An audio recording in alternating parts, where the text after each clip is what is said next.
Here's your report. Oh, thanks, Jane. I wish I could hire someone just like you. Try LinkedIn Hiring Pro. It's more than a job board. It's like the recruiter you always wished you had. Hiring Pro uses real-time insights to match your role to LinkedIn's unique network of professionals and delivers a short list of best fit candidates. You'll spend less time sorting applicants and more time talking to the right people. Let's do it. You're irreplaceable, Jane, but another you would be great. Hire right the first time. Post your job for free on LinkedIn today at linkedin.com/quality.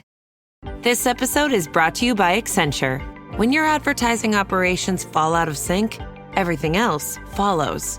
Spotify and Accenture are working together to reinvent the rhythm of ad sales, using automation, analytics, and smarter workflows to simplify campaign delivery and access better data across the business. The result? Less time spent on operations, more time connecting brands with the moments and fandoms that matter most. Learn more at accenture.com/Spotify.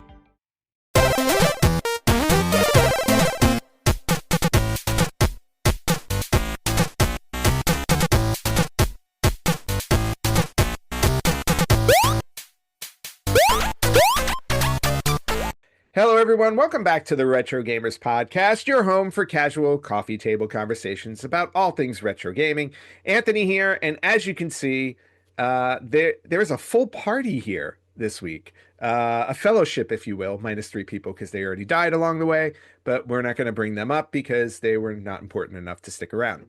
I am joined once again by Larry, who apparently has been back for way too many weeks now. Larry, welcome back to the show. I'm just kind of slowly itching my way back into the show without you noticing, and then by the time we hit Christmas, you'd be like, "Wait a minute, what is going on here?"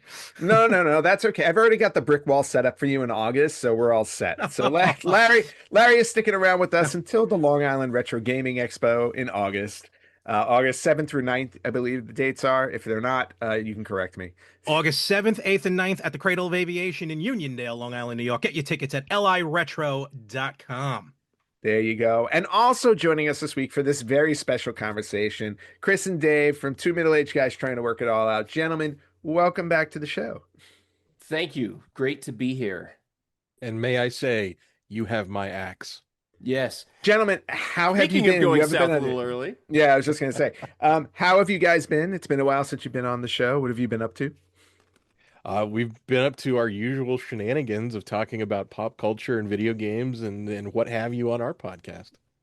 Yeah, and where can Absolutely. people find that podcast? You can find us on Facebook. Just search Two Middle-Aged Guys, and you will come up with all the information you need to access our podcast, send us messages, anything you want to do. Facebook, search Two Middle-Aged Guys. Yeah, and I think the last bit of insanity I shared with you was the game show episode, if I'm not mistaken. Yes. A lot of fun that one was. That was a lot of fun. I listened back to it and I realized how insulting I am as a game show host. But that's what made it fun. Yes, I know. And Larry was very jealous, by the way. Extremely jealous. Yeah. Growing up, I wanted to be a game show host growing up. That was like my goal to be a game show host. Now we know what the next one's going to be. Yes.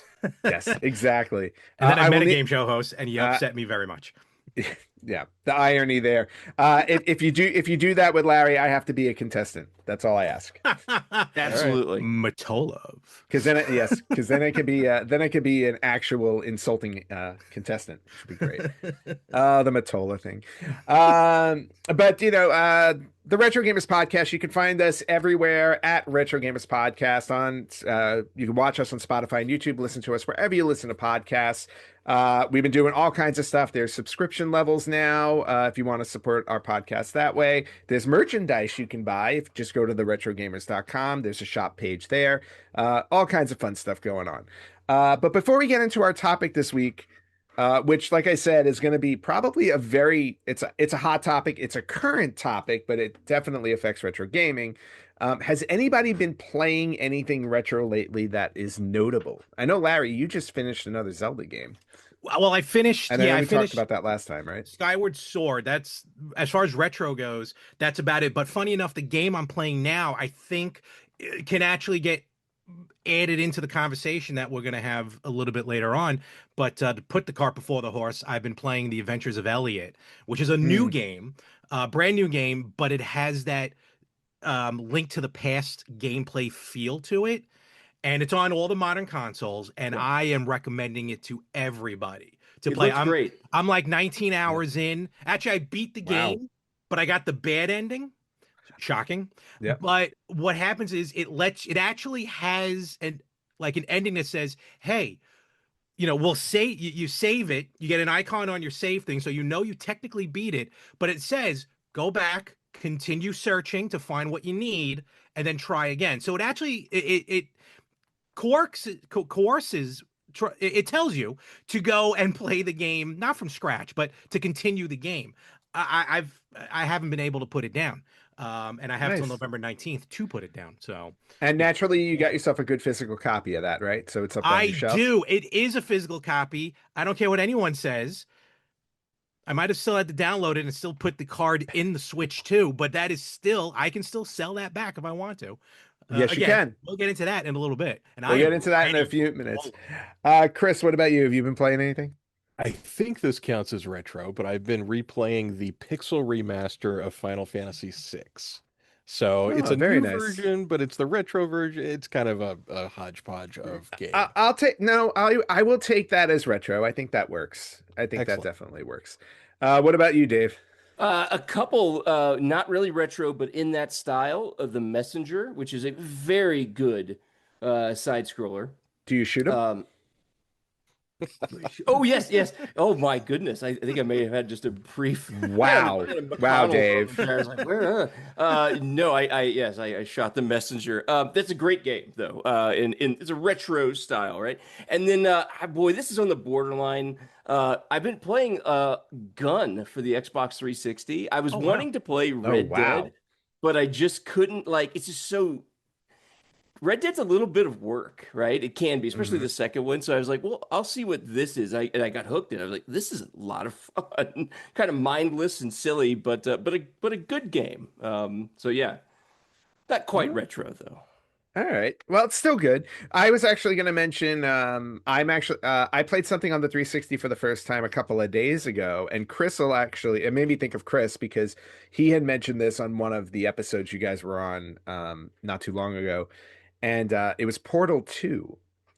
And I had never played a Portal game before, so I played about an hour into it, and I was really enjoying it. I was like, wow, okay, this game's really, really cool. And then I had to very quickly stop myself from getting further into it because I've never played Portal 1. I knew that's where you were going. There you go. And so now I'm on the hunt, and I actually went to I went to a video game store on Sunday, but they did not have the Orange Box collection, which has Portal 1 on it. So I'm currently on hold until I can get Portal 1 so I can go back to Portal 2. It's Kingdom Hearts all over again. It is, but oddly enough, I looked in my collection earlier today because I was, organizing some stuff in there. And what is sitting on my PC shelf but the Orange Box? Oh, Really? So I have Portal 1 sitting here right now. Oh, how I've done that nice. so many times. Oh, I've done that many times. I had 3 copies of a game once, and I bought, and I literally have a list of games on my phone. I have a collection app on my phone, and I still bought the game 3 times. So, but needless to say, all right. So that's what we've all been playing. Let's get to the discussion at hand, and this topic came about basically on July 1st when we all started sharing links to articles, notices from Sony announcing that on January 1st, 2028, they will no longer be creating physical copies of video games. They are going to go to an all digital format, which means PS5 games that are due out starting January 1, 2028. And then obviously the next gen console, PlayStation 6, will be digital only. There will be no choice this time around. And that started a very interesting discussion offline with Larry and with Larry and me about obviously our physical digital argument, which we're going to get into, but just the overall idea of gamers like us who were around essentially when the gaming craze started, or maybe when it exploded is better, because obviously gaming started in the early 70s. It really exploded in the mid 80s. But now that we are advanced in age in terms of the gaming industry, a question arose. Are we being aged out of gaming? Do we feel like we're being aged out of gaming? Or are we just, are we unwilling to accept, you know, gaming as it's morphing? And we're gonna have like a pretty open discussion about that, but it really all starts with the Sony announcement. So I kind of want to start there with you guys. And I'd also don't want to just stick it with Sony because there's a lot of discussion too about Microsoft also going all digital.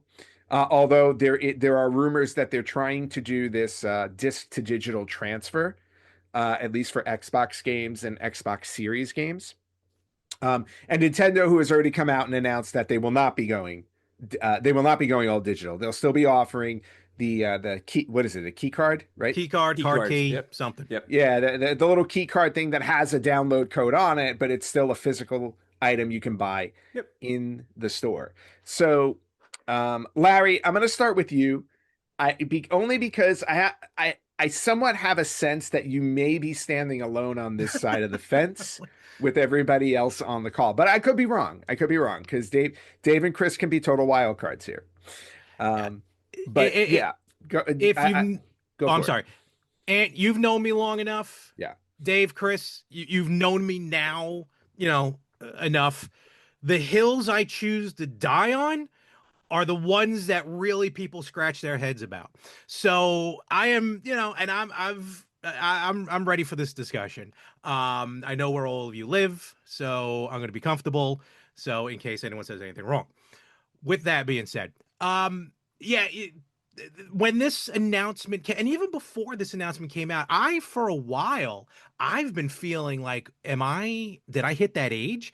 And I always ask myself that question funny enough, whenever a PlayStation State of Play comes out, not a Nintendo Direct, and Xbox doesn't do them as often, but when a State of Play comes out and I watch it and I'm sitting there and I'm like, none of these games interest me.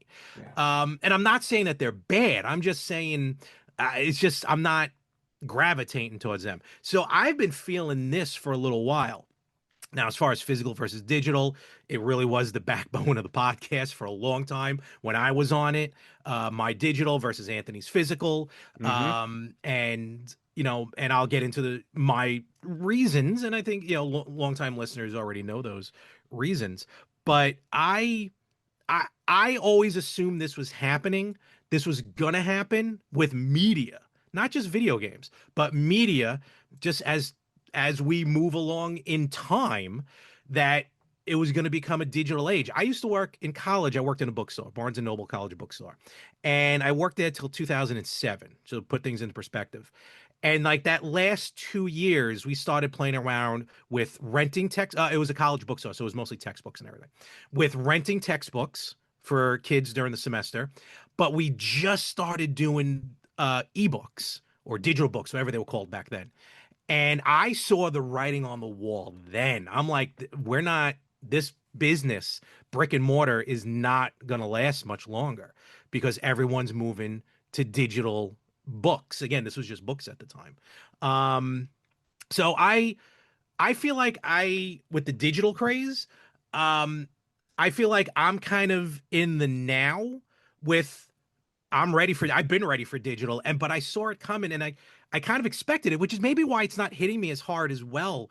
Because again, I was, Johnny Mnemonic, we're getting there. And I think I've already been ready. I'm like an end of the world prepper, just with digital. Yes. So less Johnny Mnemonic, more Lawnmower Man. Got it. Ooh, yes. Okay. I never saw Lawnmower Man. I got to put that in the bucket. Every Well, Monday, 7 a.m. That might have been a little bit of a dig. Yeah. But what? Wait a minute. All right. Watch the movie and you'll find. You know what? You can watch the movie on What's in My Popcorn. That's what I'm saying. Every Monday, 7 a.m. Eastern, wherever you listen to podcasts, check out What's in My Popcorn. All right. So big surprise. Larry's all digital. Dave, what about you? Oh goodness. What was the question about Lawnmower Man? No, I'm kidding. I have been tracking this. First of all, I've been expecting something like this for a while, like Larry said. I mean, listen, we are console gamers primarily, right? And Chris, you dabble in, you play PC much more, but PC's already gone through this transition many, many years ago. And there is an inevitability around it, I think. Goodness. I think that it's an ownership question as much as it is anything else, right? And those of us who like physical games, we like to have that physical representation. Some of it is a matter of collectability. Some of it represents ownership. And for others, it just represents the possibility of a secondary market, resale value, trade-in value, right? But there's a reason why it clicks with some folks. And that number of people is being lessened year over year, right? And the digital sales are growing while the physical sales are retracting. So it is a matter of inevitability. I think the question is how long can we continue to keep physical existing in media in all its forms? And at what point does it truly become a niche where the collector's item isn't about, when you buy the deluxe pack, it's not about like the James Bond statue or whatever ridiculous is. It's just the fact that you get a physical CD or a cartridge, even if it's just a key card, or even if it's just like blank, right? Like something like that, right? Where is that? When does that just become where it's truly the novelty and not a valid way to play games? And we're seeing that. We're seeing that in real time with Sony. We will be seeing that, I believe, with Microsoft. I'm not really sure if a disc to digital type conversion. I mean, that exists in movies with the old Vudu platform and Fandango. I don't know if that's going to fly, but we're going to see it happen, and it's inevitable. It is it is a result of the price of hardware. It is a result of the outrageous size of modern games. And it's unfortunately people either want tiny, casual grab and go games you can play on your phone, like Candy Crush, that style of game, or they want these, 300 hours of content, massive open world games. And it feels like the nice sweet spot in the middle where so many retro games live. Those just aren't being produced anymore, and it's or at least not at the volume that can justify keeping a whole medium alive. So, I guess it's inevitable. It's somewhat sad, but the good thing is that there's massive backlogs of great games in physical that some of them are still reasonable enough for us to buy. So at least that's a consolation. But yeah, it's here. We're gonna get to watch it in real time. And we saw this with CDs. Certainly, we have seen it with video, with DVD and Blu-rays, and we're gonna watch it with games too. And which side of the fence do you seem to fall on? Inevitability is the side of the fence. Acceptance. So the middle of the fence. Yeah, well, do I like it? No. Right. Do I see the convenience of digital gaming? Absolutely. I went from being pretty hardcore on digital in movies and music. Very hardcore, right? Mm-hmm. Just not even an option. For games, I actually had a moment where I made a change a couple years back, and I started to really focus on physical games. And I enjoyed that. But I see the utility in the purpose of both. I love the idea that there is a secondary market, that there's value to games. With a digital game, you're just, if you don't like it, if you're tired of it, too bad. It's not like you get a break on the price either, right? Although I do think that with blockchain, with other types of technologies, they could implement a trading system, a trade-in system for, digital games, give them an identity that allows that. Whether they're going to do that, I don't think that they will. It's really not in anyone's best interest on the publisher side to do that. So I think that they'll avoid that. Where do I land? Sad, but accepting, All I right. guess. Writings on the Larry's wall. Larry's going to tell you about pricing. Yes, I am. And it's only recently, like in the beginning, yes, digital games were less expensive than the physical games. And then at some point they were the same price, which no matter how you felt about physical versus digital, No. everyone agreed, why is digital not cheaper than physical? Only recently, I think we're starting to see that come back where digital is becoming cheaper than physical. Nintendo is the big one. They just started, I think Star Fox might have been the first one, Star where Fox. and I think maybe Yoshi as well. Well, anything from Star Fox on. Yep. And then Splatoon Raiders is also getting that treatment. Yeah. All their first party ones are doing this Yep. moving forward, where yes, the digital copy is $10 less than the physical copy. Now you have the argument that there's a lot of stores that are selling the physical copy at the digital price, Yep. which is cool. But that's a store's choice. Not all the stores are going to do that. So we are seeing that, and also a lot like the limited run games, and now that they're in my good graces again because they made a horrible error years ago. Sure they did. That's Despicable. They're the biggest ones as far as physical versus digital. Not only price, because usually their digital games are maybe $20. Like I think the Jaws Retro was maybe 20, where the physical was like 35. But also the physical is coming out like 8 months after the digital. So that's another thing as far as convenience. Do you want to wait to get the physical copy? Versus where now I can play it now. Those Castlevania collections, the DS collections and the Game Boy Advance collections, and Fantastic collections, by the way. I think we should amazing say. collections. But I think I had this conversation with Anthony where I'm like, Ant, you got to get these games. But now the physical copies are, I'm not going to say out of print, but limited runs not selling them again. And the third party market is ridiculous on pricing for limited run, where you can often those games I've seen them on sale for like $10 digitally. So that's another one that the argument of the pricing and availability. So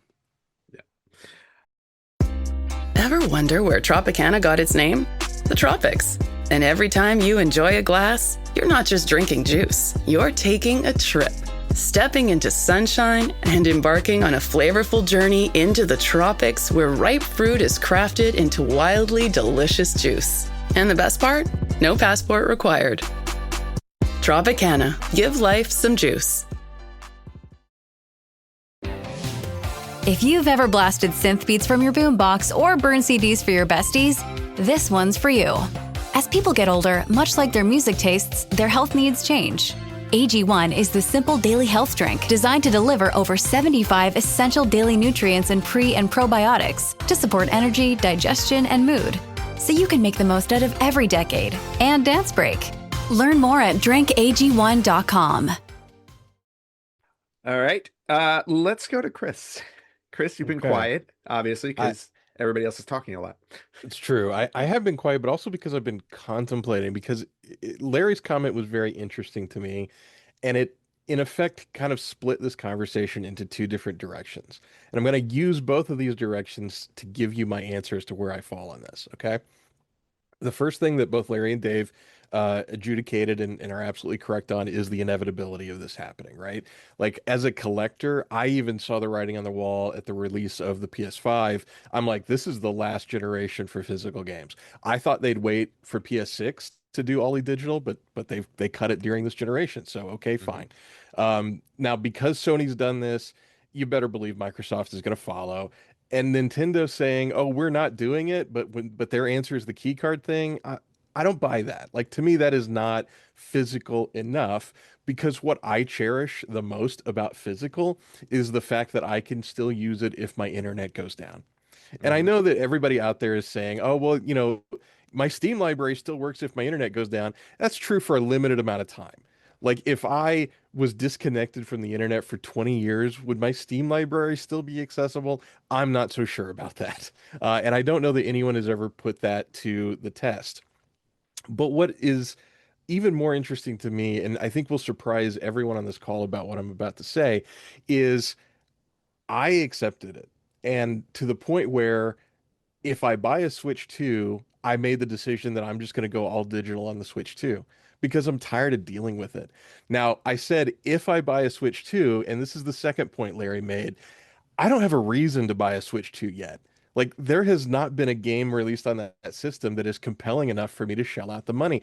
And I'm sorry, but a third remake of Star Fox, even though it looks gorgeous, and even though I love Star Fox, it's not going to do it. A remake of Ocarina of Time, it's not going to do it. I've played these games. I have these games. Give me something more. Give me something new. I have a PS5 in my collection. I've purchased 2 games for it. Out of the entire PS5 library, I bought 2 games. And it's not because I don't want to buy games. It's not because I don't want to give Sony money. It's because there hasn't been anything on the platform that interests me. So I think Larry's comment about aging out in that term is really interesting to me. And it's where I kind of feel like I am right now. Like, I feel like gaming is passing me by. And I have a hard time being upset about that. I have a hard time holding a grudge about that because I get it, right? Like, the people who are now making games are the people who grew up on the stuff that I love. So now you have the people at Nintendo in charge of development. They're the ones that are like, oh my gosh, Star Fox on N64, that game meant so much to me. I want to remake Star Fox. It's like, well, I want to go back to where Miyamoto was making games that nobody had ever heard of before and blowing all of our minds. But that doesn't happen anymore because he's not making games anymore. So there is this just realization that I'm coming to as a middle-aged guy that it's not for me anymore. And if we'd been having this conversation maybe even like 2 years ago, I would have been fuming and very upset. And now where I'm sitting here, I'm kind of like, it's okay. And if I never buy another video game for the rest of my life, I've got a backlog. Trust me, I'm going to be fine. Like, it's okay. And Dave mentioned that I'm big in PC gaming. He's absolutely right. In fact, I would say at this point in my life, I'm probably primarily a PC gamer. And we've been living in this all digital world for a long time.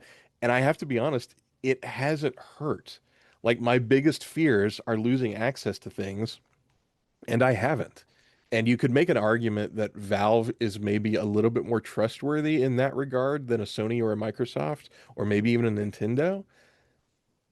But I mean, there's just one bad business decision away from Valve slipping into the same soup, right? So, I've also come to this conclusion that a lot of things that I have tried really, really hard to preserve, somebody else ended up doing it for me. And it's like, even if I had not spent the money and spent the time and spent the effort, that thing is still available, and it wasn't me who had to be the keeper of that game or whatever it is. So my eyes are kind of opening up to that as well. So where I fall on this question is it's an all digital future, and okay, so it is. It's an all digital future. All right. So we've got 3 people who have just kind of fallen under the spell of digital. No.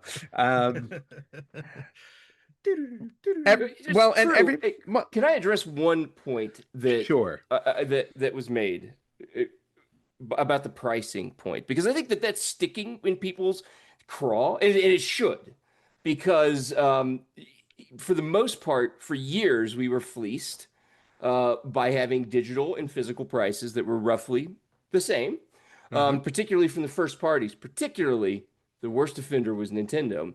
And that they have now sort of like doing us a favor with this $10 thing.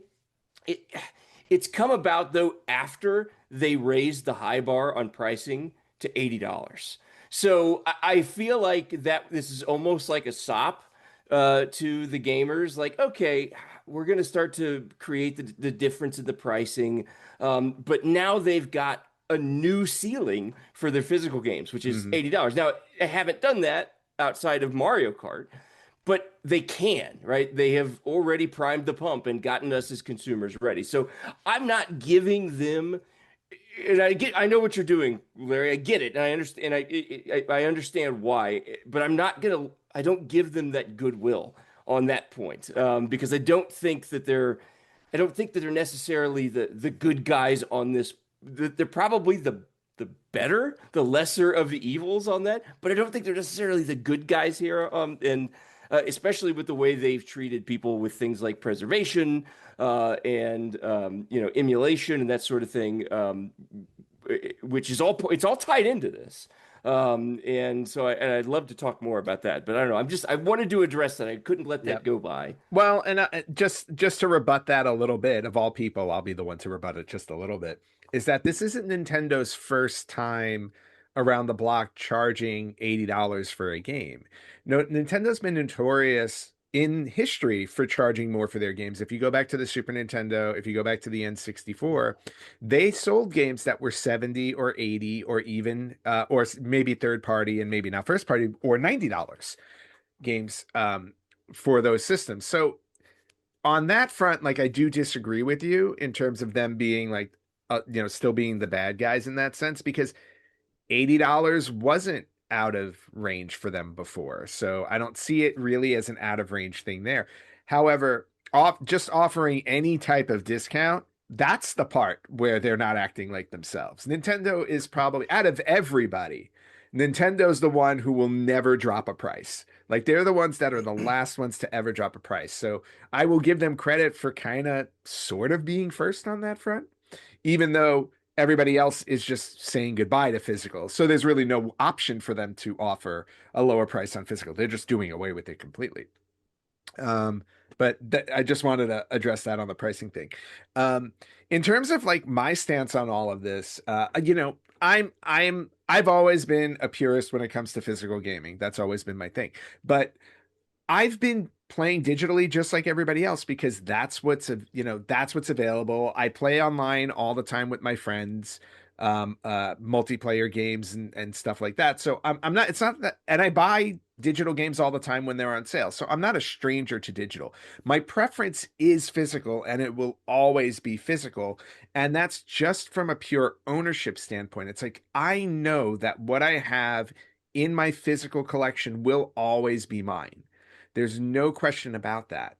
And the digital, owning something digitally is only going to be part of my collection as long as somebody else allows it. And I think this is part of the problem. This is part of the discussion I think we need to have, because one of the things, like when Sony's recently, Sony announced in June that there was a whole library, a whole movie library that was going to be pulled off of their service in the UK. So anybody who bought that game, bought that movie, whatever it is, I think, like, some of the movies listed on there were like Terminator 2, Moonlight, stuff like that. Yeah, it was a big named company, obviously. It was a big name company. I think it was Studio Canal, I believe. That's what I think it was. Yes, Studio Canal. So all Studio Canal movies were going to get discontinued on the PlayStation, and anybody who bought those those movies are losing them completely. You cannot access them anymore. They're going away, even though they bought them at whatever price they were, $20, $25, whatever, all gone. So I think one of the biggest problems that I have with digital gaming is that to me, there's a bait and switch going on, with the sense of, when you buy a game, the button says very clearly, buy now. You are purchasing a game. But then in the very little, in the fine print that nobody reads because it's 1,000 pages long, it says very clearly, you're not buying the game to own. You're buying a license to play the game as long as the company will allow you. And that's where I have to call foul, because if that's going to be the case, then we're basically just renting at this point, right? This is all just a big rental system, and it should be stated as so. Like, you are renting this game. When we decide we don't want you to have it anymore, we're going to cut you off. At least if it's that clear to consumers, I'll happily accept that fact. It's the fact that it's very clearly listed that you're buying this game. And the notion of the word buy is you're purchasing it to own. And that is not what you're doing anymore. And for that reason alone, I can't abide by the fact, look, digital, like you all said, inevitability. I accept the fact that it's inevitable, but I refuse to accept the fact that the way that they're going about selling things to us is correct. And until they correct something like that, I can't just go along with it. I was, and I'll be honest with you. As soon as Sony made that announcement, I was probably one of the first people to go on my PlayStation Plus and say, you know what, January, whenever my PlayStation Plus is up, I'm not renewing. I'm like, I'm good. I'm like, because I'm not in agreement yet until you put some power back into the consumer's hands. It's not going to stop me from playing digital games because I have my Steam account. I did, and I did purchase stuff off of PlayStation Digital. So I have a digital library. I have a digital library on my Nintendo. I will still play those games. But until you show me that I still can own a game the way that I own a physical game, I'm never going to be fully on board. And the other reason I will also never be fully on board is because as much as we're trending in this direction, I also feel like it bears looking at the movie industry, as Larry mentioned, with bookstores, the book industry, even the music industry.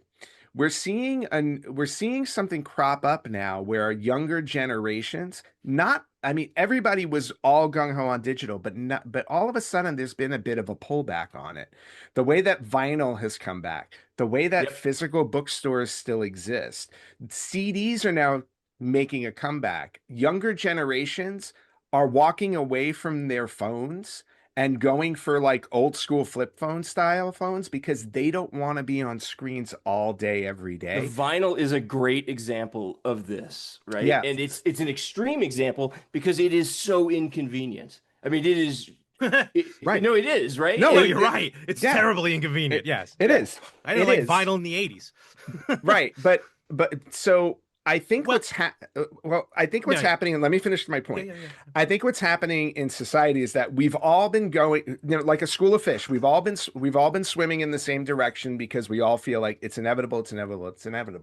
But what I'm seeing is that younger generations are also starting to catch on to the pitfalls of this. And some of them are starting to show resistance to it, where it's like, I don't want to be attached to a screen all day. I don't want some company to just say that, I own, you own this as long as I allow you to. So I don't think it's ever I don't think physical gaming is going to go away completely. Maybe the mainstream companies are going to do that the same way,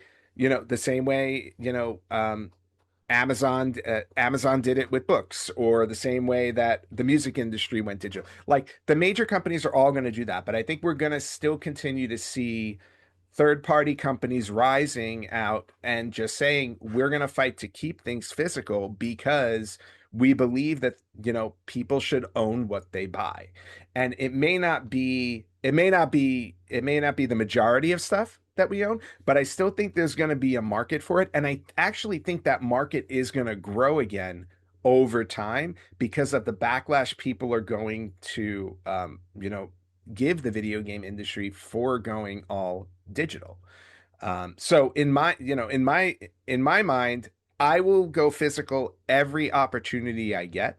And then also to Chris's point as well, and to Larry's point, when all these new games get announced and stuff like that, I am the same way. I don't get excited for new stuff anymore. I just don't. I've never been about, because to me, I've said it for a while now. To me, games are being sold as, look how realistic they look how pretty they look. And I'm like, that's never been the appeal of a game to me. The appeal of a game to me is that, can you hook me with the story? Can I really feel for these characters? And do I want to go on the journey with them? I'm not interested in, oh my God, this looks so real. Oh my God, I can get 500 hours of gameplay out of this. It's like, none of that matters to me. I need to enjoy the experience of the game. And if you don't have that, I don't care how pretty it looks. I don't care that it's 600 gigabytes of data, So that's why, I've definitely felt it for a while now that the gaming industry is passing me by.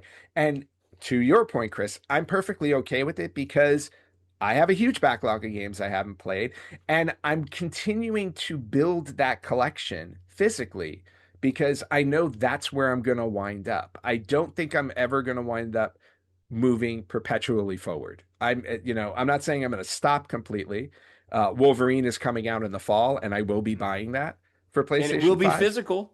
and it Yes. will They be. made a and- deal. They made a deal Yeah. about it, right? Like Yeah. Insomniac Games. I mean, clearly someone knows that there's still a market out there for that.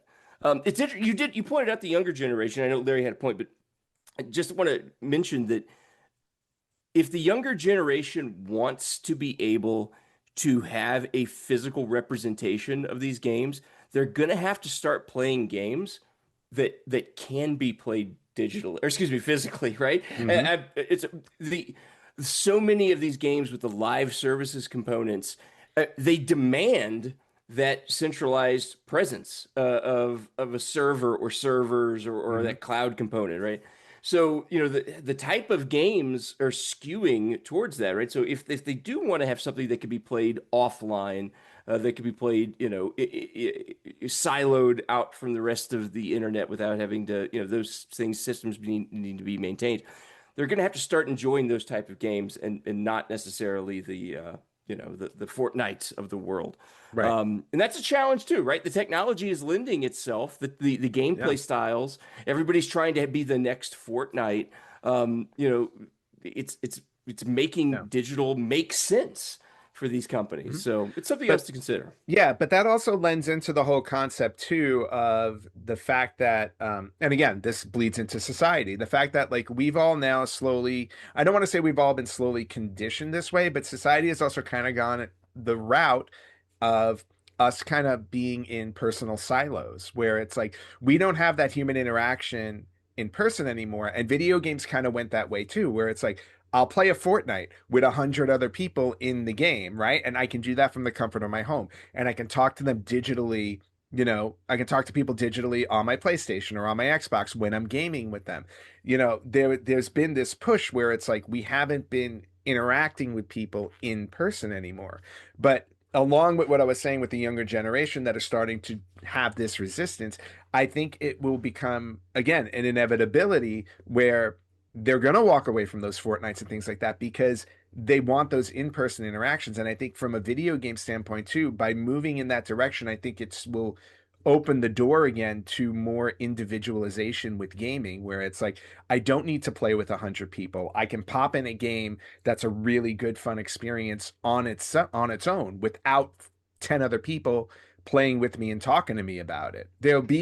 That'll still exist, but I do think that the individual gaming element is going to build itself back up again. We're turning into Wally. That's essentially what's happening. That is where we are going. Yes, totally. Now, I would like to get Chris and Dave's point on this because Ant, you made a very interesting point about the current generation. Now, as far as the current generation stepping away from modern phones, going back to vinyl, you're saying that they want to get away from the screen time and everything like that. Could you, and I'll get to the T-Mag here in a moment, could you chalk that up to the retro craze? Remember when we were growing up, all of a sudden bell bottoms became a thing again. And we were that generation when someone went, you know what, let me break out my parents' vinyl. I found their collection of these wax cylinders. And, but it was more of a craze. I always chalk that up to a craze. But Dave and Chris, if you don't mind, I'm not saying you have to get too personal about it, but of the four of us, the two of you are the ones with children, and they probably were growing up not that long ago in an age when digital started hitting both the music, the movies, and the games. Did you, and Chris, if you want to go first, like, did you notice, not you, I'm not saying, I don't mean push in a bad way, but like, did you notice your own kids like kind of leaning towards digital? Did you see them wanting to go out to buy the newest CD or the newest DVD or Blu-ray or whatever? Or did they kind of naturally start going streaming as well? Like Spotify and stuff.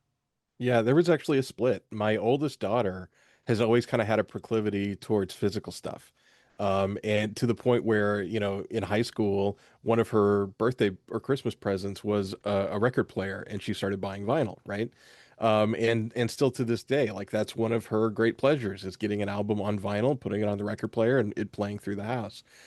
So she would be kind of that throwback, that niche that you're talking about, if she could afford to be. Right? Like there is a huge barrier with where she is economically that she can't get things at the level that she wants to. So when she actually spends the money on a record or a movie or a video game, it is often physical, but it's something that is very meaningful to her, right? Like she's not just gonna throw down $60 on a game because she liked the trailer of it, which I feel like everyone on this call, we've done that, 100 times. Half my libraries because of that. Exactly, right. Yeah. So she's not there in life. And so I think a piece of this puzzle that maybe we haven't talked about yet is how filtered and specific society is becoming. Like you can, it's almost impossible to have like a MASH experience, right? Because nobody is tuning into one thing that often. And so because of the internet, because of everybody finding their little tribes and then making content for each other, I don't know that there's ever going to be an opportunity for even for like a limited run games who says, hey, we value physical media. I don't know that the economics are feasible, that they can provide it. And even if they did do like a 3,000 unit run of a physical game, Larry, I think you pointed out earlier, if you're not lucky enough to get one of those 3,000, you can't afford it. I mean, like it's becoming crazy. And we're even seeing that in 4K Blu-rays. Because I'm a huge movie guy. And so I fought to keep physical movies. And it got to the point that if I could not snatch a 4K Blu-ray the week of release, it went out of print and became ridiculously expensive. Do they really go that fast? They go that fast. That's how long I've bought physical media, especially movies. Yeah, they do. They do go that fast. Wasn't Oppenheimer like kind of like the most recent extreme example of one that was really tough to get physically? Yeah. And it's so, and because fewer people are buying them, like $30, which, okay, 4K Blu-ray, $30, I'm down, I'll pay that. But if you can't grab one off of the shelf, you're not going to get it on Amazon because everybody else has already done that. And then you go to eBay and it's $300, and then a week later it's $1,000. It is ridiculous. And so I got a little off track. I apologize, Larry. My two younger kids are digital all the way. I mean, and to the point where if it's not on YouTube, it doesn't exist, and they don't care. Like that's just the world that they live in. Dave, what about you? Yeah, so my son went through that period in high school where he's like, I want to start doing vinyl because they look cool, and they do. They're like little pieces of art. But it lasted just a few. We bought him a record player, got him started with the collection. It lasted just a few months. Because the reality is, while it does look cool, for vinyl specifically, to make it sound good, to make it worth that hassle, is expensive. The equipment is expensive. Otherwise, what you've got is really poor sounding, inconvenient music that you can't listen to in the car. And so he just, went back to streaming on his phone. For the most part, no, they're not, and the younger girls, they're not going to know a world other than pull it up. But yeah, I want to watch that. I'll put it up on YouTube. I want to listen to that. It's not on Amazon Music. That's impossible. Everything's on Amazon Music. So I think that it's going to be a niche thing. But even more than a niche thing, it's going to be a passion thing. It's going to only speak to those that really care about it, it's going to have a pretty limited audience, and it's going to require a pretty good investment in the future. I just think that this is, I hate the phrase for so many reasons, but the new normal is digital, and it's streaming, and it's. I think that the next thing, and I really loathe this, but I truly think the next thing is cloud gaming. That's going to be the next big push. Those direct input into the head. Well, yeah, but I think cloud gaming is going to be the next big push because I think the economics of people having enough hardware to play games is going to become a bigger problem, a bigger and bigger problem. Well, Xbox. Well, I was going to say, you can see that right now with actual physical consoles being created because of the chip shortage and how companies left and right are turning around where it's like, oh, we didn't want to charge this much for our console, but we have to because of the chip shortage. Or even Nintendo, like come September 1st, that Switch 2 is $50 more expensive. So The Steam Machine is coming out, and those prices, What yeah, happened there? yeah, 1,100, 1,300, depending on the one that you get. I mean, yeah, everything's just going up. so right now you've got a market inside of an economy where a PS5 Pro is approaching $1,000. Yep.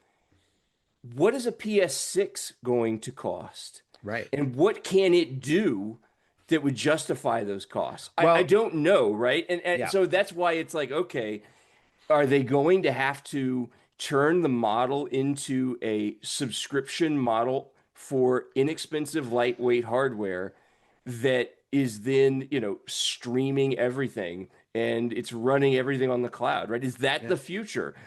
I'm not saying it necessarily is, but it certainly seems possible to me as these data centers are eating up all the hardware and all the capacity to make hardware. It's entirely possible, but it brings me to another question that I have for you guys, and might as well bring it now since you brought this up, is with them going all digital, whether it's Sony, Microsoft, whoever it is, right? Let me ask you this. Is it worth purchasing a console that is only going to offer you everything digitally when all of us, right? And most people have a PC at home. And I know this was something Larry and I were talking about because everybody argues all the time when they made these announcements. Oh, well, if you game on PC, you've been doing digital for the longest time because, PCs stopped coming with disk drives like 10, 15 years ago, right? Easily, at least a decade ago, they started to take out those disk drives. Of course, I have my external one sitting right here. Makes me very happy. Well, disk drives, CD drives as well. I haven't seen a CD drive in forever. Yeah, that's what I mean. Like disk drives and I'm CD sorry. drives, like all of the drives, right? They're all pretty much gone. But and I hear the argument of like, well, if you game on your PC, you do it digitally anyway on Steam. And then the question that just comes to my mind is like, Sony and Microsoft, if they're putting out a console that's digital only, what is going to be the driver for them, obviously, for you to purchase it? Because why purchase it if you've already got a digital console at home with your PC? The answer the one answer I get is obviously, well, they're going to offer games that people want to buy, right? There's first party. But at what point do you draw a line where it's like, do I want to spend $1,000 on a digital console just for the handful of games that only they offer? Or do I just find other games on a PC that I already have? Or you buy a PS3 or an Xbox 360 and you just bathe in the glory of past great games that look pretty darn good that you will actually own. Right. Well, that's obviously part of the argument, but I'm talking about now as we look forward. I know. Yes. Well, I think as we look forward, we should just look back. Okay. That's great. Well, No. Chris, please. Chris has had absolutely enough at this point. So the answer to your question is, do you think it's a coincidence that Sony backed off on exclusive titles before they announced digital only? Yeah. I don't think it is. That was a strategic play, right? So Sony had this big thing a year and a half, 2 years ago, something like that, where they're like, okay, we're going to bring our titles to PC and look at how much money we're making with the PC release of Horizon Zero Dawn and, all these great titles. And for me, that was great because if there was something I wanted to play on PS5, I could eventually just get it on PC and I love it. It's fantastic. And so then for Sony to say, oh, we're cutting that, it turns out exclusive titles is actually a pretty good thing for us. And then to say, oh yeah, and we're not making physical games anymore. I mean, that's calculated, right? Oh, and yeah. so that's the answer to your question, Anthony, is it's going to have to be a title that is an absolute must play that is locked to that system. And for me, where I'm sitting at, very, very few options. And it would have to be like Sony locking down, Final Fantasy 17. It would have to be at that level in order to convince me, yeah, that's worth my money. So the company who will eventually get my money is Nintendo. Because that's the only company that I care enough about that I would do it. Right, because eventually that new Mhm. Mario is going to come out. Eventually that not remade new Zelda is going to come out. Yep. Yeah. And I'm going to have to play those. There is just Yeah. no question. So that's the answer to your question. Yeah, no, and the answer you gave me is exactly the answer in my head. And the other answer you just gave about which company gets my money is is the same answer I have. Nintendo will get my money. Nintendo will always get my money. Well, In the end. I have a contract with Nintendo that they have to take. Yeah, that part I know, Larry. Larry sets fire to his I have- PlayStations. I have two. Well, first, I just want to mention one thing because it's only a matter of time to annoy Anthony to derail this just for 1 second. Please Because do. Chris mentioned the MASH syndrome, if you will, of everyone not.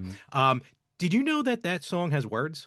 Yeah, Yes. Suicide is painless. Yeah. Okay, well then I was in the minority on that one. In any event, because I just saw the movie for the first time last week, and I'm like, there's words to this. All right. Anyway, I'm going to mention two words that might have been ahead of their time, but if they would have waited long enough, I think they might have had an edge going into this whole situation. Sega Channel. Almost. Okay. Google Stadia. I was Oh, about, yeah. I was there. I almost brought it up when Dave started talking about cloud gaming. I was like, Mm-hmm. oh God, it's the Google Stadia situation. Where is my Google Stadia controller? Well, I you still know, have it. I will say while Larry's looking for his thing, Nah, it's not around. I played Indiana Jones and the Great Circle on cloud gaming because when that came out, it was just like this perfect moment where my PC wasn't powerful enough and I didn't want to buy it on a console. And so I was like, I'm going to try this cloud gaming thing out. Flawless experience. It was great, and I realize that's not a twitchy kind of first-person shootery kind of game, but it totally sufficed for me. I think there is a future in cloud gaming. The what sold me on Google Stadia, me and the 12 other people who bought a Google Stadia, and I honestly love the Google. The only reason why I didn't go more into Google Stadia games is because they were not price-wise, they were not there. The games are coming out a little later than the other consoles. And where the other consoles was already discounting these games, they were debuting on Stadia at full price. So that was the only thing. Now, I will give credit where credit is due. When the whole thing shut down, we all got full refunds. So that kudos to Google on that because they refunded me on the system on the Chromecast, which is now that's becoming obsolete. But with the Chromecast, which I still use today, the controller and the 2 games that I bought, I got full refunds on that. So cool on that. But the idea was, and what Google sold, and what I think is going to be ultimately, I'm not saying in this generation coming up with Xbox, Xbox Project Helix, which is supposedly going to be all digital. Not the first time Xbox put out an all digital system as well. Before they've done that. PlayStation 6. I'm not saying that generation. And I'm not even saying a generation while we're still alive, knock on wood. But I think at some point there will be a final system because what Google was doing and what their advertising was The is Unicron system. Oh, I can't wait. Unicron. All hail. We all turn into Galvatron. No, what happens is all the upgrades happen at the server. So you don't have to, in other words, it like future-proofed getting new systems. And when it's time to upgrade to 8K, 12K, VR, whatever's going to be next, that all happens down there. You don't see a difference on your end. And Well, you maybe do. You see a difference in your pocket, in your wallet. Well, I was gonna say pricing, okay, but still, I'd look if that was the case where it's you buy one system, you're done, and games every 5 years, like when a new system comes out, all right, games go $10 higher, $15 higher. It almost would be cheaper because again, we're not really buying that many games. Because to go back to kind of what all started is the games that are coming out and these 500-hour games like Assassin's Creed games, like on average, like 130 hours. The only reason why I play a game for 130 hours is because I get lost and I have no choice. Like Zelda Twilight Princess, I was like 32 hours in and it's a 12-hour game. So I, Yeah, but Larry, that's just you. always been, bro, when I was playing all Super the time. Metroid, I lost 3 hours circling, not realizing I had to place the bomb in the middle part to get to the water section. It was a good 3 hours I lost. I'm not gonna lie to you. I was almost done playing that game. But that's what it is. Like the long-term gaming, and you made a point as well that I think I might have mentioned on the last episode. Graphics versus gameplay.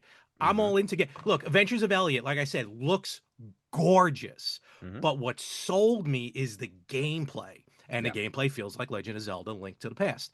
And to this and what for me, the period on the whole thing is that I'm more interested in the retro collections coming out, even at their original graphics, versus new games. I'll take the Ren and Stimpy collection, which is amazing, versus like Elden Ring. Or anything else. Don't knock Elden Ring. Chris will just reach right to his computer. That's true. Forgive me. Oh, then he's gonna hate when I'm gonna purchase Elden Ring on the Switch too. Ouch. But that's what I'm saying. I think at some point we will get to the final console for all these systems, and it's kind of like, who do you side with, and then it's off to the races at that point. Well, maybe there's hope in the future for because I saw a lot of things online about all of this with the digital, with the digital consoles coming and everything like that. That this is the perfect opportunity for Sega to make the ultimate comeback with the Dreamcast 2, all physical. Can you imagine? Just out of nowhere, here comes the Dreamcast 2. And what do? They re-put out a new Crazy Taxi. They'll put out a new Soul Calibur and a new Sonic Adventure 3. That is correct. Let me tell you something. If Sega's listening, which they're not, I will be first in line. They come out with a new physical console, I'm in. Do we have to wait for another $99.99? No, I won't wait that long. How about I don't know. Let's do like 3,333. All right, I'll take that. That's fine. There, 3,333. But I wanna switch to another question here, because this is another interesting thing, and I think we talked about it. Larry, you touched on this when you were talking about the bookstore, but with obviously everything going digital, physical actual gaming stores, right? They're going to be the ones that are going to take obviously the biggest hit out of it, right? Because there's going to come, they're going to get to a point now. They're going to get to a point now where nothing new is going to be available to them for newer consoles, because it's digital only. Now, granted, we've seen how gaming stores have been trying to survive, specifically GameStop. You go into a GameStop these days, it's maybe 25 to 30% video games, and the rest of it is all product. Tchotchkes. Whatever. Yeah. Kitsch. Yeah, it's Funko Pops, it's board games, it's physical, it's tchotchkes, it's whatchamacallit, it's like plush toys and action figures and stuff like that. They've basically become, just small game stores, like actual toy stores. And then, of course, you have the rise of what I've noticed lately, more of the rise of retro-specific stores, which are popping up, in my opinion, are popping up left and right. I now know 3 people who are running retro stores. In fact, a couple of friends of mine that I've made up here, they just opened a retro store that does VHS rentals. They have like 10,000 VHS tapes. That's and awesome. they offer a monthly membership, and you can rent the VCRs from them. So you don't even need the physical VCR. They offer it as an option, so you can go back to that. And I'm noticing more of a trend of these stores popping up. However, obviously, in terms of the gaming aspect, there's going to be now a limit, because everything's going all digital. So where do we go with this? Do they just all fold eventually, or do we find another way? I don't think so, because I feel like, I get what you're talking about with no new stuff. But to be fair, if you're walking into like a retro, like the first thing that comes to mind are record stores, like retro record stores. And to me, I don't like, unless you're like a really like local person who knows the owner and you go there for their local concerts or whatever, you're not going in there to buy the brand new release. I feel like you would still get the like a new physical release like on Amazon. I'm gonna be honest with you. I think everyone is going to Amazon, but you go to the record store primarily to find the old stuff, the old vinyls, the old cassettes. You know, 8 tracks. There's in out here on Long Island in somewhere. There's a record store that has like a whole section of 8 tracks. So I feel like you're right though. The retro game stores are going to take a massive hit when it comes to new stuff, but I think they are going to still survive because they kind of already survive on the old stuff.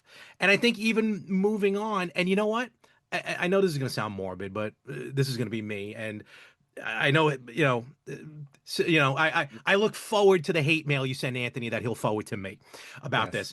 But by the time it becomes an issue, a lot of these owners are either going to be gone or they're going to be moved on, and they might, not, the store is not going to be an issue anymore. You know what I mean? It's going to bypass their lifetime, I think. And whether or not they hand it down to their kids, and who knows, their kids might not want to do the store. So it might, I think they're going to be fine in the immediate long run. When I say immediate long run, I'm talking about the next 15 to 20 years. But when it starts to hurt, I don't think it's going to matter at that point because they might not be around to see it. Well, thank you, Larry. Thank you, Larry. Sorry, Morbid Mormon. Send your hate mail to popcornpod123@gmail.com. Frank will get a kick out of reading it. I think that there's an expiration date on these physical stores, including GameStop, who finds ways to stay alive. They're like the cockroaches of retail. But I hate to say it, I don't want them to be that way, but I think that market will contract just because there won't be enough supply, enough stock. Maybe the demand exists, but if a demand is strong enough that those things can survive, trust me, big corporate America, your Walmarts, your Amazons will find a way to cut into that as well too. Yeah, but you've even seen those larger chains, maybe not Amazon, but we're talking like your Best Buys. Like Best Buy has already walked away from all the physical stuff. They've already pulled it off the shelves. It's only going to be, and I'm sure it's only going to be a matter of time before Target and Walmart also pull them off the shelves, because again, they're all about what's new, and if there's nothing new coming, there's no point in continuing to hold space in your store for it. One other thing I want to mention, and it might be, I mean, it is a good derail, but I meant to mention it earlier about there can be issues of owning physical media besides storage, besides anything like that. I've experienced it. Granted, only one game has done this to me, but I remember when it hit the news and I'm like, what is this thing? Disc rot.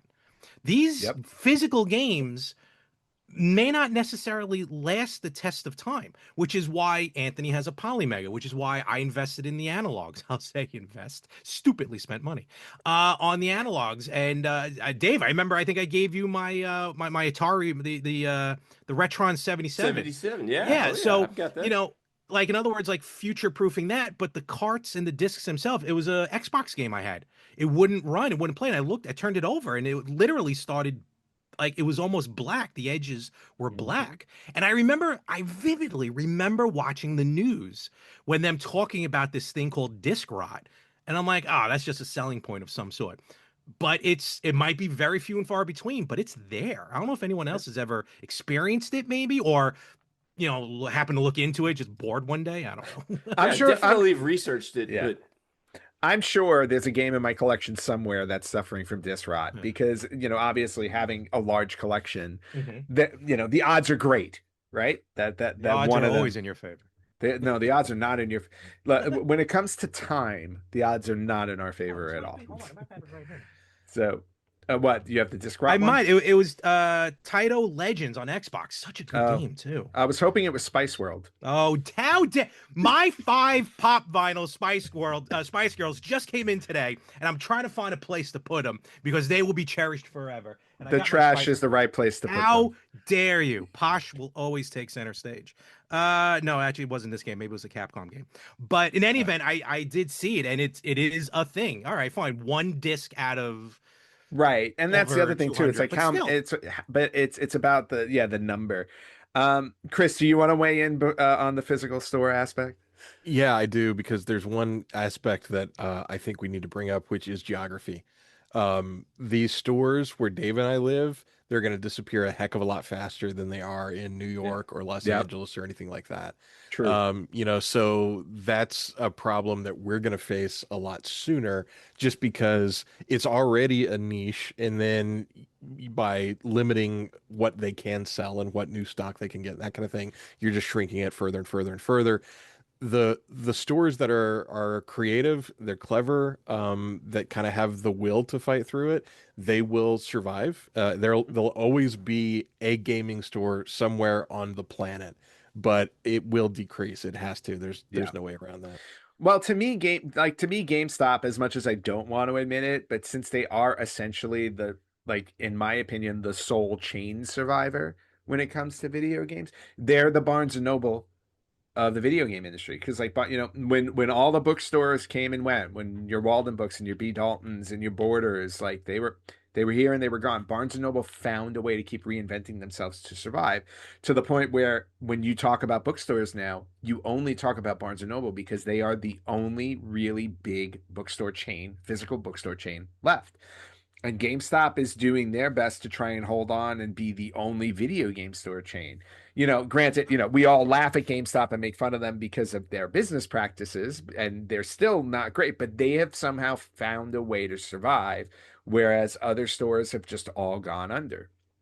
And I do agree with you. It's like, by the end of all of it, like whenever these things fall, GameStop's probably they are literally the only one left for it from a chain perspective that will continue to try and find a way to survive. I believe, like you said, the mom and pop shops will definitely go. It'll take longer in bigger cities than smaller locations. And then that becomes another market that just exists online. We didn't talk about online shopping at all, but for a lot of people, physical games are just going to be able, you're going to buy them online, whether it's a website store, or if it's like an eBay or a Facebook marketplace or something like that. And that's a bit ironic too, where it's like, where are you going to purchase your physical games? Well, I'm going to have to go digitally to search them out. We've been talking. Go ahead. What were you Just real quick. No, Chris made a really good point I didn't think of, is the geography part of it. Because funny enough, you say that. I don't know if maybe you guys already is starting to see it where you are, where some of the stores are shrinking. On Long Island, there's a couple stores out here that are absolutely expanding, growing. I mean, I'll give a shout out. We talked about it forever. We've done many episodes and many spots there. Game On out here just opened up a giant store, like 3 to 4 times the size of their regular stores, stocked with games, stocked with VHS, stocked with pop vinyls. So funny enough, where you guys are, I hate to say it, I'm sorry, is shrinking, but I never thought of that, because up here, Game On, Retro Source, they're like doubling down and expanding. So that's an interesting point. Yeah, and like I said, and I've already found 2 GameStops that have closed. Well, and like I said earlier about my friends opening stores, granted, I'm not in New York City proper. I'm more But upstate. where you are, still New York. It may be a bit more rural, but it is a bit more rural. But that's why I'm saying it's like I'm still in New York. It's just not New York City. I am seeing, I've found my 6 or 7 different stores here, but then I'm also starting to see other smaller stores pop up. So I'm like, it's not, in my opinion right now, they're still expanding. I don't know how much longer they're going to expand now with this news that's come out, because you got to think of risk factor now. Like, people taking a risk to open stores like this, there's now going to be that end date. You see it in sight, because it's like, granted, you can keep going backwards and sell that as much as you can, but at some point there's a stopping point, right? And that's coming. I want to switch to one last thing before we close this out, because we can obviously talk about this forever. But welcome to a 3-part episode, folks. Right. Well, that's basically where we're going at this point. But the one other thing that I want to talk about, and this is a big deal for me too, especially in the US. I don't know how much it affects globally, but there's one article that I sent you guys, or I think I sent you guys, was about a Dutch consumer group now, based on Sony's decision to end discs. A Dutch consumer group is suing Sony for $457 million, arguing that ending discs, ending physical media, will create a monopoly on PlayStation game pricing. Yep. And they're not the only ones that are jumping in on this. I think there's the United Kingdom has jumped in on this. Mexico Mexico has jumped in on this. I think there's also United States. There's a part of the United States. I think there's a class action lawsuit. There's a class action lawsuit against which I think I'm part of. Right, digital games. Oh, how convenient. Oh, listen, you know how much money I make off of class action lawsuits? That's like $2. That's fine. Hey, I got like $200 once from Apple. Oh, nice. Well, that's Apple. Please edit that part out. But the whole point I'm saying is that now should we look at the monopoly side of these things? Because again, it's kind of the way like everything has been shrinking down, right? Paramount is buying Warner Brothers, like movie industry, like movie companies are sinking. Entertainment companies have been buying up news stations. Like everything is getting smaller to the point where it's like we're gonna get down to where there are so few. We have to start looking at the prospect of monopolies, because once somebody owns everything, they also control the price, and they control everything. So what is to stop a Sony from saying, "Oh, you want to play our games? That's fine. It'll be $200 a game." And then we're back to Neo Geo territory, except there aren't any other companies around to turn to and say, "Well, I'm not going to pay $200. I'll go somewhere else." Does the monopoly aspect, become a real danger here? Not if you don't pass go. True. Well, absolutely. Just hit that go to jail spot every time. It absolutely does, right? And that is why I think we probably, for at least a period of time, will continue to see code in box in retail stores as a way to help defend against that from Sony, from Microsoft, from Nintendo's side. Because they can say, look, we're not a monopoly. You can still go to Walmart and you buy a code in a box. So that's what I'm doing with GTA 6. I ordered it on Amazon. I'm not, to be fair, because I'm getting a little bit of a discount. But I hear what you're talking about with that. Yeah, I think that's but it's absolutely, it will stifle competition, which does, lead to, I don't want to say price fixing, but it does price lead gouging, to higher prices. Yeah, gouging is right. So yeah, I think it's a serious concern. And I think that what they'll do is they'll end up shifting more towards the idea of subscription-based gaming. But those prices are going to be higher, right? And the tiers will be more restrictive, but that's how they'll do it. And, and I think it's also, we're starting to see this too with, I believe Xbox and Sony have both laid out like finance plans. I think you'll start to see that, right? Like, okay, you pay $80 a month, $100 a month, and you get your Xbox Helix Plus 2 Pro, and you get, silver Xbox Live, and then it's one payment that covers everything. I think that those are the sorts of creative finance ways that they're going to start to do to make up for the fact that you're talking about consoles in the future that are going to be $1,500, $1,600. I think there's all sorts of things they're going to do to create economic structures that make this legal and viable, because it will go into the monopoly, antitrust sort of thing if they don't. Chris, did you have something to say on that one, or? I was just going to say to Dave that name you made up for Project Helix makes way too much sense. Microsoft, it really does. Microsoft never will never choose go that for name for a console. No, they'll because it's going to be, we're going to see like the Xbox 73 or something like that. Exactly. The 73 Ultra Max. So just to kind of double down on the monopoly part. Yes. Well, first of all, no. To Dave's point, I think the fact that, granted, code in box, which we've already seen that happen. PlayerUnknown, PUBG was code in box, and you probably bought it digitally, but I'm pretty sure they sold Dead by Daylight, probably code in box. No, physical. Maybe. No, Oh, no, was it? physical disc. It was a physical Disc. cart. I mean, physical Yeah, disc. there's a I physical did disc not for know DVD. that. Oh yeah. Do you have that? I think I have a PS4 version of it. Yeah. Oh, I did not know. If not, 'Cause I or was gonna ask- Xbox One. I have one of them. Okay, but and I was gonna like, was Friday the 13th a physical Friday the 13th was available physically. Yes. physical disc? Okay, Yes. because that again leading to physical. Those are physical games, but they were still online games. So going back to what we spoke about 3 hours ago, where if they want to disconnect the server, whether you have a physical disc or not, it's not going to matter. Yeah. But as far as the Monopoly thing, and I might get a couple groans here, but it's the only thing I can compare it to. When I compare it to wrestling, when WWE bought WCW, I know I'm going very specific. I apologize for non-wrestling fans, but when Vince McMahon bought his rival, which was a huge company, it was company 1, company 2. Two rivals. Well, ECW as well, but Yeah. I think really it was WWE was. I Of mean, course. WCW was a big one. But in any event, he bought his rivals. Yeah, he did buy both rivals. So now you went from 3 companies, 3 options to watch, all 3 different versions of wrestling, to now just one. Now, forget about arguments of little independent places all over the country that do their own thing. Vince and the WWE, that was it.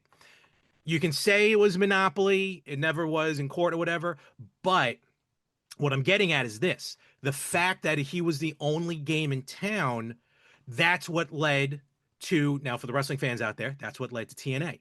That's what led to a new company being made. So the fact that if PlayStation is deemed a monopoly, or any of these one companies deemed a monopoly, it might force someone brand new, we don't know who the company is, to come out with something to be like, here's the alternative.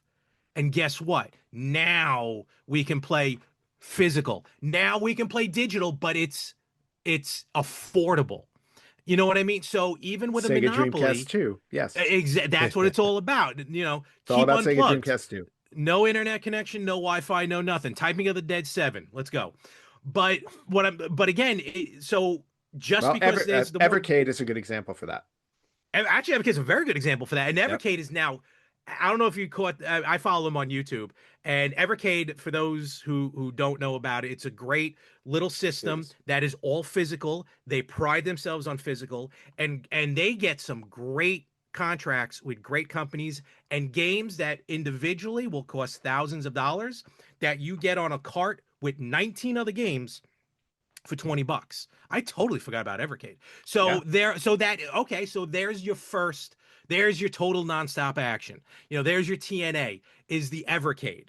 And being the little company that here's the alternative, and if you still want physical, here's where we are. And they have, I don't know if I call them like AAA games or A games, but big name games, especially now they have the Neo Geo collection coming out and all that stuff. So, you know, sometimes I don't remember what the saying was, you know, desperate times call for desperate measures. I don't know. The stitch in 9 saves time, whatever. Don't throw rocks in glass cages. You know, it's Oh my going to gosh. force new companies to come out, kind of like Sony.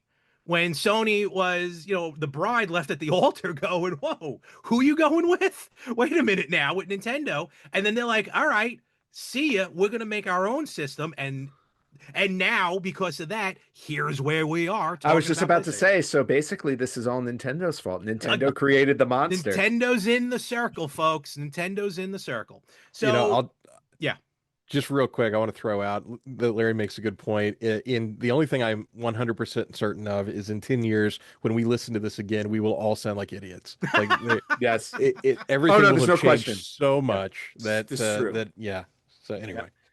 No, that you make a very good point with that. And on that note, I think let's bring this to a close. We can talk about this forever, but obviously, this is a very heavy topic, a very hot topic for the times, where video games are going now. And we're just all gonna have. I don't want to say we're gonna have to wait and see. We know where they're going now, and the question is whether we are going to continue with that ride or whether we are going to just accept the fact that.